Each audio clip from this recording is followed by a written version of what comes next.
ರವಿ ಮತ್ತು ನಾನು ಸುಮಾರು 40 ವರ್ಷಕ್ಕೆ ಮಿಕ್ಕಿದ ಸ್ನೇಹ. ಅವನ ಬದುಕಿನ ಎಲ್ಲ ಘಟ್ಟಗಳಲ್ಲೂ ನಾನು ಸಾಮಾನ್ಯವಾಗಿ ಇರ್ತಾ ಇದ್ದೆ. ಅವನ ಸಾಹಿತ್ಯ ಪ್ರೀತಿ ಮತ್ತು ಓದುವ ಒಂದು ಅಭಿರುಚಿ, ಬರೆಯುವ ಒಂದು ಶೈಲಿ, ಅದು ಅವನ ಮಕ್ಕಳ ಪೈಕಿ ಸಿದ್ಧಿಸಿದ್ದು ಭಾವನಾಗೆ ಅಂತ ನನ್ನ ಅಭಿಪ್ರಾಯ. ಭಾವನಾ ಕೂಡ ಬಳ್ಳಾರಿಯ ಮನೆಯಲ್ಲಿ ತುಂಬ ಚಿಕ್ಕ ಹುಡುಗಿಯಾಗಿದ್ದಾಗಿನಿಂದ ನಾನು ನೋಡಿದ್ದೇನೆ. ತಂದೆಯ ಮರಣಾನಂತರ ಅವನ ಆಸಕ್ತಿಗಳನ್ನು, ಅವನ ಪ್ರಯತ್ನಗಳನ್ನು ಜೀವಂತವಾಗಿ ಇಡಬೇಕು ಅಂತನ್ನುವಂಥ ಒಂದು ಪ್ರಯತ್ನವನ್ನು ಅವಳು ಸದಾಕಾಲ ಮಾಡ್ತಾ ಇರೋದು ನನ್ನ ಗಮನಕ್ಕೆ ಬಂದಿದೆ. ಕೆಲ ಕಾಲ ಡಿಜಿಟಲ್ ವರ್ಷನ್ ಆಗಿ ಇದ್ದಂಥ ಹಾಯ್ ಬೆಂಗಳೂರು ಪತ್ರಿಕೆಯನ್ನು ಮತ್ತೆ ಪ್ರಿಂಟ್ ವರ್ಷನ್ ಆಗಿ ಭಾವನಾ ಪ್ರಾರಂಭ ಮಾಡಿದ್ದು ನನಗೆ ಗೊತ್ತಿದೆ. ಅದೇ ರೀತಿಯಾಗಿ ಅವನು ಅರ್ಧಕ್ಕೆ ಬಿಟ್ಟಂಥ ಅಥವಾ ಮುಕ್ಕಾಲು ಭಾಗ ಬರೆದು ಮುಗಿಸಿ ಇಟ್ಟಂಥ ಒಂದೆರಡು ಕೃತಿಗಳನ್ನು ಪೂರ್ಣಗೊಳಿಸಿ ಪ್ರಕಟಿಸಿದ್ದು ಕೂಡ ನನಗೆ ಗೊತ್ತಿದೆ. ಮತ್ತು ಆತನ ಕುರಿತಾದ ಓದುಗರಲ್ಲಿ ಇರುವಂಥ ಒಂದು ಅಭಿಮಾನವನ್ನು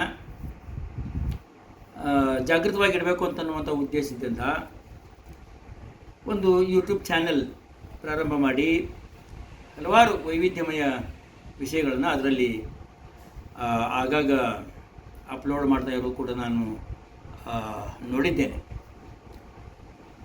ಈಗ ರವಿ ತುಂಬ ಪ್ರೀತಿಯಿಂದ ರೂಪಿಸಿ ಪ್ರಕಟಿಸ್ತಾ ಇದ್ದಂಥ ಓ ಮನಸ್ಸೆ ಅಂತನ್ನುವಂಥ ಒಂದು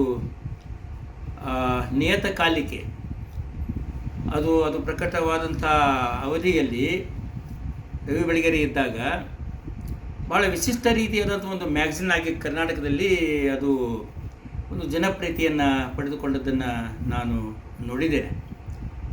ಅದರಲ್ಲಿರುವಂಥ ಆ ವಿಷಯದ ವೈವಿಧ್ಯನೇ ಹಾಗೆ ಇರ್ತಾಯಿತ್ತು. ಸುಮ್ಮನೆ ಆ ಕಾಲಕ್ಕೆ ಇದ್ದಂಥ ಹಲವು ಇತರ ಸಾಪ್ತಾಹಿಕಗಳಾಗಿ ಹಾಗೆ ಇರದೆ ಯುವ ಜನರ ಆಸೆ, ಆಕಾಂಕ್ಷೆ, ಅಭಿಪ್ರಾಯ, ಅವರ ಒಳತೋಟಿಗಳು, ಅವರ ಸಮಸ್ಯೆಗಳು, ಗೊಂದಲಗಳು ಇವನ್ನೆಲ್ಲ ಉದ್ದೇಶಿಸಿ ಒಂದು ಸಾಂತ್ವನದ, ಸಮಾಧಾನದ ಧಾಟಿಯಲ್ಲಿ ಅವರನ್ನು ಸ್ಪರ್ಶಿಸುವಂಥ ಗುಣ ಇದ್ದಂಥ ಆ ಓ ಮನಸ್ಸೆ ಪತ್ರಿಕೆಯನ್ನು ಪುನರಾರಂಭ ಮಾಡುವಂಥ ಒಂದು ಪ್ರಯತ್ನವನ್ನು ಭಾವನಾ ಮಾಡ್ತಾ ಇದ್ದಾಳೆ ಅಂತ ನನ್ನ ಗಮನಕ್ಕೆ ಬಂತು. ಇದು ಯುವ ಜನಾಂಗ ವಿಶೇಷವಾಗಿ ಹಲವಾರು ಡಿಸ್ಟ್ರಾಕ್ಷನ್ಸ್ಗೆ ಒಳಗಾಗಿರುವಂಥ ಒಂದು ಕಾಲ ಇದು. ಈ ಡಿಜಿಟಲ್ ಯುಗದಲ್ಲಿ ಅದರದ್ದೇ ಆದಂಥ ಅನುಕೂಲಗಳು ಇವೆ, ಅನಾನುಕೂಲಗಳು ಕೂಡ ಇವೆ. ಸೋಷಲ್ ಮೀಡಿಯಾ, ಆಮೇಲೆ ನೆಟ್ವರ್ಕಿಂಗು, ಆಮೇಲೆ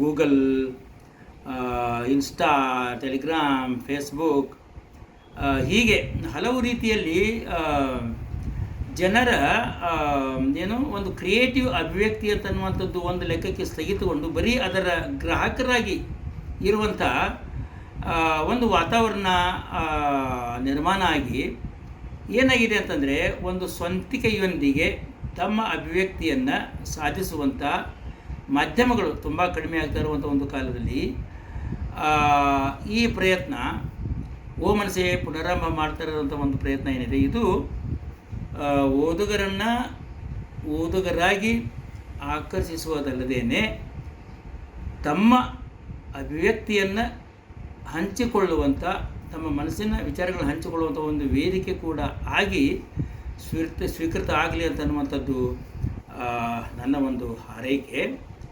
ರವಿ ಬೆಳಗೆರೆಯ ವ್ಯಕ್ತಿತ್ವದ, ಅವನ ಸಾಹಿತ್ಯ ಸೃಜನೆಯ ಕುರಿತಾದಂಥ ಹಲವಾರು ವೈವಿಧ್ಯಮಯವಾದಂಥ ಅಭಿಪ್ರಾಯಗಳು ಸಮಾಜದಲ್ಲಿ ಇದ್ದಾವೆ.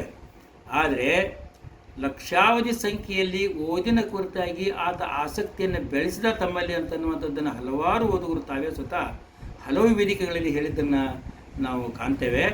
ಸೊ ಒಂದು ನಿಟ್ಟಿನಲ್ಲಿ ಭಾವನಾ ಆ ಓದುಗ ಪ್ರಪಂಚವನ್ನು ಬೆಳೆಸುವಂಥ ಒಂದು ಕೆಲಸವನ್ನು ರವಿಯದೇ ಪುಸ್ತಕಗಳನ್ನು ಪುನಃ ಮುದ್ರಿಸುವ ಮುಖಾಂತರ ರವಿಗೆ ಪ್ರೀತಿಪಾತ್ರವಾದಂಥ ಓ ಮನಸ್ಸೆಯನ್ನು ಪುನರಾರಂಭ ಮಾಡುವ ಮುಖಾಂತರ ರವಿಯ ಜೀವನವನ್ನು ದೊಡ್ಡದಾಗಿ ರೂಪಿಸಿದಂಥ ಹಾಯ್ ಬೆಂಗಳೂರು ಪತ್ರಿಕೆಯನ್ನು ಪ್ರಕಟಿಸುವ ಮುಖಾಂತರ ಹೀಗೆ ಹಲವು ನಿಟ್ಟಿನಲ್ಲಿ ಅವಳು ಮಾಡ್ತಾ ಇದ್ದಾಳೆ.